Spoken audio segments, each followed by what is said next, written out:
कहानी की शुरुआत में हमें दिखाया जाता है कि सूरज धीरे धीरे पृथ्वी के पास आ रहा है, जिस वजह से पृथ्वी के सभी इलाकों में आग और सूखा फैलने लगा है। इसलिए जल्दी ही साइंटिस्ट पृथ्वी पर आने वाली सोलर क्राइसिस के खतरे के बारे में पूरी दुनिया में अनाउंस करने लगते हैं, जिसमें वो सभी को बताते हैं कि अगर सूरज इसी स्पीड से आगे बढ़ता रहा तो सूरज 100 सालों में पृथ्वी को अपने बीच समा के खत्म कर देगा और 300 सालों बाद वो पूरे सौरमंडल को ही खत्म कर देगा। इसलिए पृथ्वी को बचाने के लिए यूईजी यानी यूनाइटेड अर्थ गवर्नमेंट मूविंग माउंटेन नाम के एक प्रोजेक्ट पर काम करने का फैसला करती है। इस प्रोजेक्ट के अकॉर्डिंग साइंटिस्ट काफी सारे बड़े बड़े इंजन बनाकर पृथ्वी के अलग अलग हिस्सों में इंस्टॉल कर देंगे, जिसकी मदद से पृथ्वी को सौरमंडल से बाहर ले जाकर बचा लिया जाएगा। लेकिन इस प्रोजेक्ट में काफी खर्चा होने वाला था, साथ ही खाने पीने के रिसोर्सेज भी दिन प्रतिदिन खत्म होते जा रहे थे, जिस वजह से लोग दंगे और प्रोटेस्ट करने लगे थे। इन प्रोटेस्ट में वो लोग शामिल थे जिन्हें किसी भी अंजाम या खतरों की परवाह नहीं थी, क्योंकि इन लोगों का मानना था कि जो खतरा अभी तक पृथ्वी पर नहीं आया है उसके लिए गवर्नमेंट इतना बड़ा रिस्क लेकर पृथ्वी और मानव जाति को खतरे में डाल रही है। वहीं दूसरी ओर यूईजी डिजिटल लाइफ नाम के एक प्रोजेक्ट यानी डीएलपी पर बैन लगा देती है,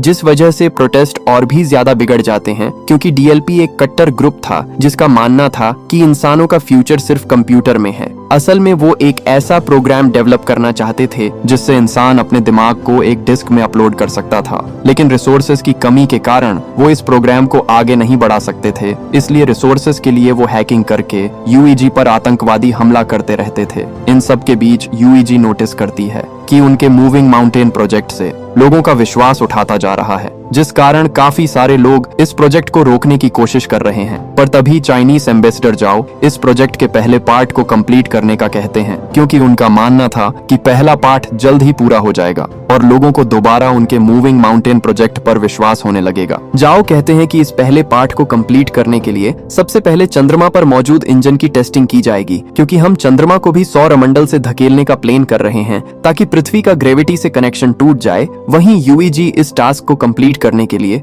कई लोगों को एस्ट्रोनॉट्स के रूप में ट्रेन करने वाली थी, इसलिए वो कुछ सोल्जर को बेस पर इकट्ठा करती है, जहां हम लियो नाम के एक पायलट को देखते हैं। तभी लियो देखा है कि बेस प्रोटेस्टर से घिरा हुआ है और गार्ड उन्हें रोकने की कोशिश कर रहे हैं। उसी वक्त एक प्रोटेस्टर बेस के अंदर घुस आता है, पर हेन नाम की लड़की उस आदमी को मारकर नीचे गिरा देती है। ये देखकर लियो हेन से काफी इंप्रेस होता है और उसके साथ जिंदगी गुजारने के सपने देखने लगता है। इसके बाद सभी ट्रेनर्स को एक एलिवेटर में बैठकर अंतरिक्ष में भेज दिया जाता है, क्योंकि उनका पहला टेस्ट अंतरिक्ष में होने वाला था। ये अभी तक का सबसे ऊंचा एलिवेटर था। इस एलिवेटर के ऊपर जाने की स्पीड इतनी तेज थी कि कुछ ट्रेनर्स बेहोश हो जाते हैं, जिस कारण वो स्टेशन को भी नहीं देख पाते, जो कि मूविंग माउंटेन प्रोजेक्ट के लिए बनाया जा रहा था। यहाँ सभी ट्रेनर्स को फाइटिंग स्किल सीखते हुए फायर आर्म्स का यूज करना सिखाया जाता है। इसके अलावा उन्हें बार बार एलिवेटर से ट्रेवल करवाया जाता है ताकि उन्हें फ्यूचर में एलिवेटर से ट्रेवल करने में किसी परेशानी का सामना ना करना पड़े। साथ ही सभी का मेडिकल टेस्ट करके उन्हें डेली एक्सरसाइज करवाई जाती है।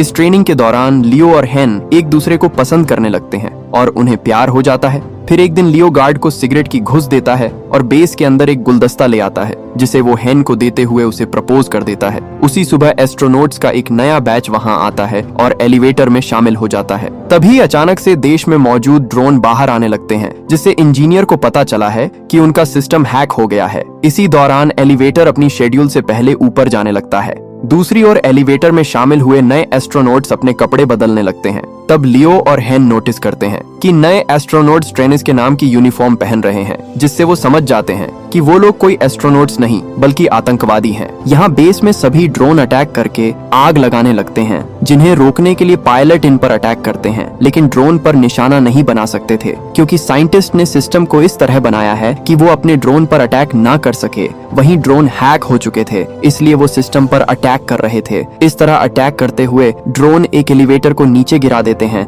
दूसरी तरफ एलिवेटर में आतंकवादी सभी ट्रेनर्स से उनकी आईडी चुराते हैं और सभी गेट्स को बंद करके ट्रेनर्स की कुर्सियों को लॉक कर देते हैं। यहाँ जो भी उन लोगों को रोकने की कोशिश करता है उन्हें बुरी तरफ पीटा जाता है। इस एलिवेटर के दूसरे रूम में लियो होता है, जो कि अपनी कुर्सी छोड़ देता है और अपने चश्मे का इस्तेमाल करके गेट की लॉक स्क्रीन को धूप से जलाकर गेट ओपन कर लेता है। इस गेट की दूसरी साइड जाकर लियो देखता है कि उसका एक साथी बुरी तरह घायल है, क्योंकि आतंकवादियों ने उसे बुरी तरह पीटा था।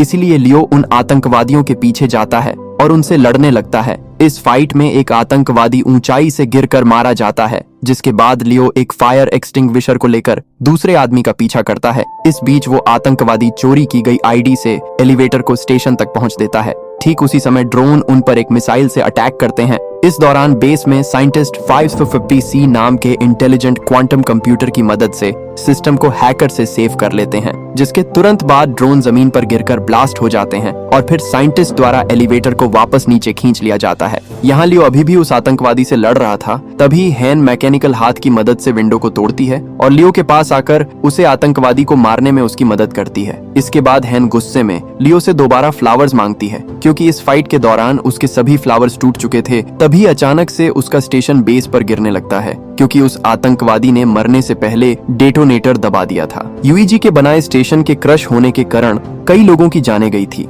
इसलिए लोग और भी प्रोटेस्ट करने लगते हैं। इस प्रोटेस्ट में आतंकवादी हमले और देंगे भी होते हैं। सभी प्रोटेस्टर गवर्नमेंट से डीएलपी को वापस लेने की मांग कर रहे थे। यहाँ जाओ अपनी असिस्टेंट से उस स्पीच को पढ़ने के लिए कहता है, जिसे उसने यूईजी के प्रोजेक्ट में विश्वास रखने के लिए लिखा था। इसी दौरान जाओ अमेरिकन एम्बेसडर के साथ बातचीत करता है और उनसे प्रोजेक्ट पर काम करने के लिए एक और मौका मांगता है। कुछ हफ्ते बाद क्रायो स्लिपिंग पार्ट्स में लोगों को रखकर चंद्रमा पर भेजा जाता है, ताकि वो चंद्रमा पर जाकर इंजन पर काम जारी रख सकें। इस बीच हैंग्यू नाम का कंप्यूटर इंजीनियर क्रायो स्लीप से उठाता है, जो कि 550 नाम के एआई और उसकी बेटी याया की एक रिकॉर्डिंग को चेक करता है। दरअसल 550A की मदद से ही याया हैंग्यू से बात करती थी। यहाँ पता चलता है कि हैंग्यू पहले डीएलपी के लिए कम करता था, लेकिन 550C तक पहुँचने के लिए वो चंद्रमा पर काम करने आया है। असल में 550C पूरे बेस को कंट्रोल करता है, इसलिए हैंग्यू को लगता है कि वो 500C का यूज याया की क्लिप बनाने में करेगा, जिससे कुछ सेकंड्स के लिए उसकी मरी हुई बेटी का दिमाग एआई में डेवलप हो जाएगा। यहाँ टीम के बाकी मेंबर साथ कम करते हुए हैंग्यू को पता चला है कि जाओ नाम का कंप्यूटर रिसर्चर 550C का इंचार्ज है और वो चाहता है कि हैंग्यू उनके सिस्टम के ऑपरेशंस पर उनके साथ कम करें। इसके बाद हैंग्यू और जाओ 550C का पहला टेस्ट बेस के हर एक सेक्टर को एक्टिवेट करके करते हैं। जब वो कंप्यूटर के द्वारा काम के पूरा होने का वेट करते हैं, तब जाओ हैंग्यू को अपने दिमाग की डिजिटल कॉपी देता है, जिसे कंपनी ने जब्त कर लिया था, क्योंकि उन्होंने डीएलपी पर बैन लगा दिया था। यहाँ जाओ हैंग्यू को समझाता है कि ये तुम्हारे ऊपर डिपेंड करता है कि तुम इस कॉपी को डिस्ट्रॉय करना चाहते हो या नहीं। कुछ समय बाद हैंग्यू याया की क्लिप जाओ को दिखाता है। इस बीच हैंग्यू उस दिन को याद करता है जब वो अपनी पत्नी और बेटी के साथ कार से कहीं जा रहा था। तब अचानक से उसकी कार एक ट्रक से टकरा गई थी, जिससे उसकी पत्नी की तुरंत ही डेथ हो गई थी, पर याया कुछ समय तक जिंदा थी। इसलिए हैंग्यू याया के दिमाग को कंप्यूटर के जरिए जिंदा रखने के लिए उसे डीएलपी के पास ले गया था,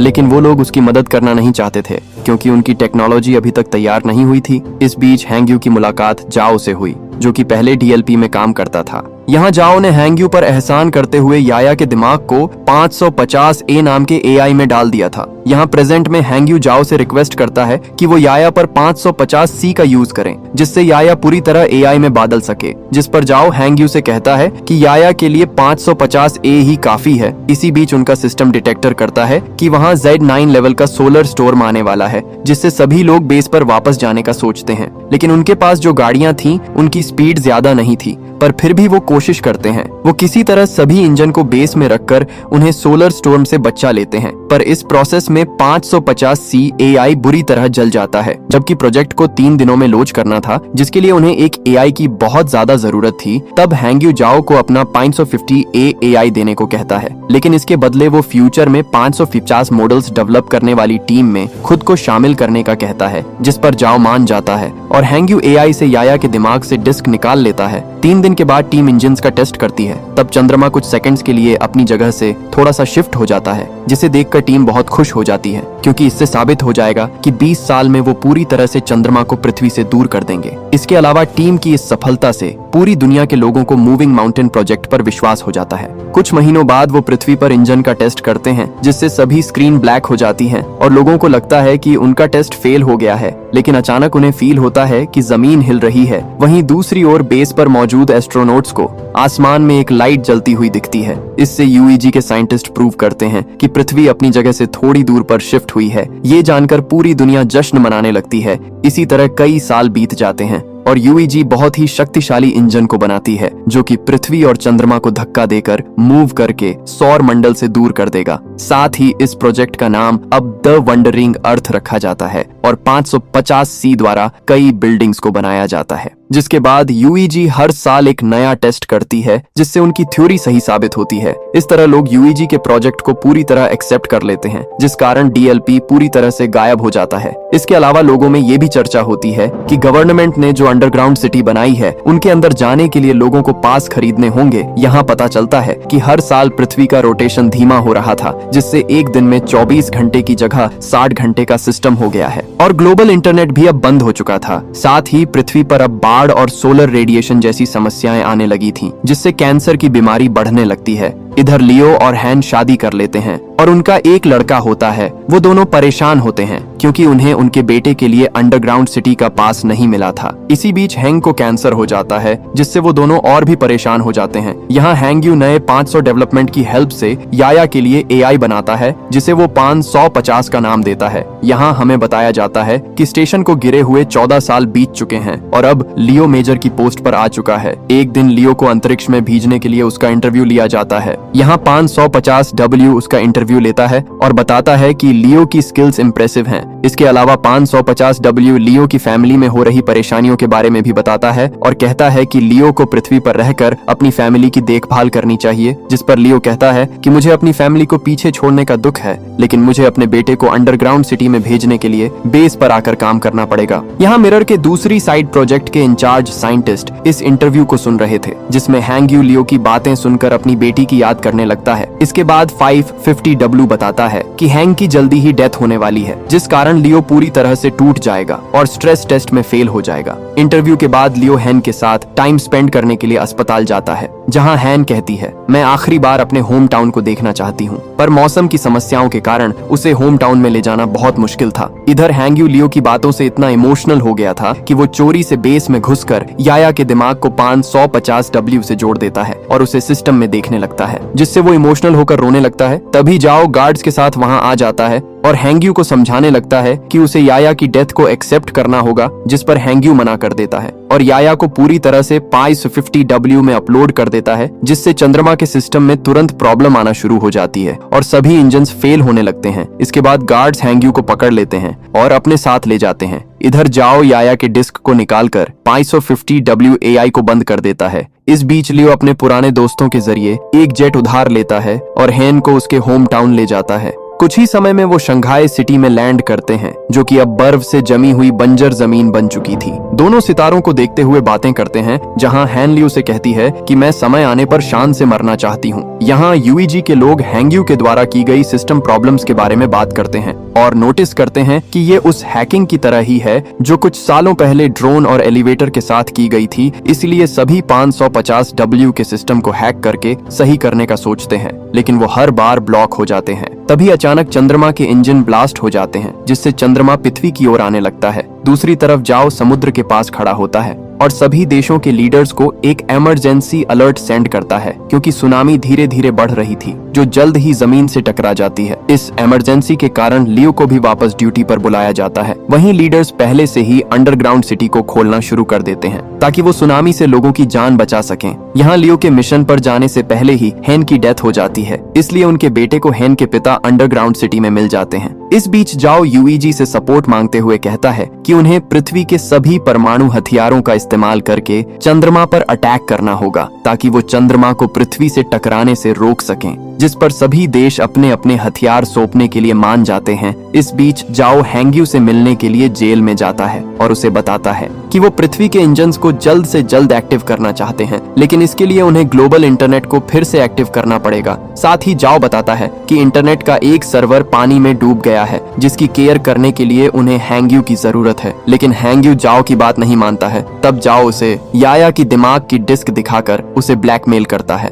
जिससे हैंग्यू को उसकी बात माननी पड़ती है। इसके बाद हम देखते हैं कि परमाणु को ट्रांसपोर्ट करने के लिए लियो के साथ साथ कई पायलट को चुना जाता है। वहीं पृथ्वी पर मिसिंग इंटरनेट सर्विस की देखभाल के लिए 3 टीम्स को बीजिंग, टोक्यो और डैलिस भेज दिया जाता है। इसके बाद चुने हुए पायलट शटल्स के साथ चंद्रमा के लिए रवाना हो जाते हैं, जहां अंतरिक्ष में एस्ट्रॉइड्स प्लैनेट तेजी से शटल्स से टकराने लगते हैं, जिससे कई शटल्स क्रैश हो जाते हैं और टीम को 200 हथियारों का लॉस हो जाता है। थोड़ी ही देर में बाकी के शटल्स चंद्रमा की सतह पर आ जाते हैं, लेकिन तभी एस्ट्रॉइड्स एक शटल को हिट कर देता है, जिससे लियो की शटल भी क्रैश हो जाती है। इसलिए उन्हें मजबूरन जमीन पर उतरना पड़ता है। इस दौरान उन्हें 384 हथियारों का फिर से लॉस हो जाता है। यहाँ बचे हुए लोग टेप को ढूंढने लगते हैं ताकि वो उनके टूटे हुए हेलमेट को ठीक करके अपने घाव पर पट्टी कर सकें। इसके बाद वो लोग तय करते हैं कि वो लोग बचे हुए हथियारों को पैदल ही चंद्रमा पर फिट कर देंगे, पर लून नहीं चाहता था कि इस काम को करके यंग लोग मारे जाएं। इसीलिए वो अकेला शटल से बाहर आकर गेट को बंद कर देता है। यहाँ पृथ्वी पर तीनों टीम्स सर्वर की जगह पर पहुंचकर पानी के नीचे चली जाती है, जहाँ ड्रोन और स्पेशल टूल्स की मदद से